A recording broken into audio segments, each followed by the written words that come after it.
महागठबंधन नहीं, भाजपा को जनसुराज से डर लग रहा है। प्रशांत किशोर का बीजेपी पर हमला। बिहार चुनाव में प्रशांत किशोर ने बड़ा दावा किया कि बीजेपी और जेडीयू जनसुराज के उम्मीदवारों से डर गई हैं और 3 प्रत्याशियों का नामांकन जबरन वापस करवाया गया। प्रशांत किशोर ने कहा, जनसुराज के 3 घोषित उम्मीदवारों का जबरन नामांकन वापस करवाया गया। बीजेपी और जेडीयू खुलेआम हमारे प्रत्याशियों को घेर रही हैं। हम इस मामले को चुनाव आयोग में लेकर जाएंगे।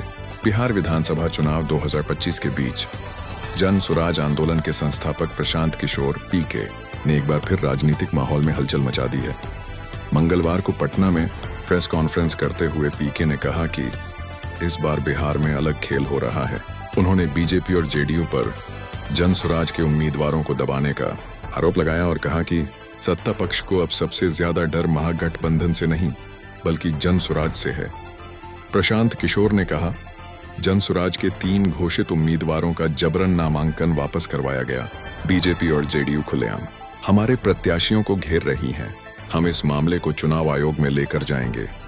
उन्होंने कहा कि दानापुर से मुटूर शाह, ब्रह्मपुर से सत्य प्रकाश तिवारी और गोपालगंज से शशि शेखर सिंह ये तीनों जनसुराज के प्रत्याशी थे, लेकिन इन्हें दबाव बनाकर चुनाव मैदान से हटाया गया।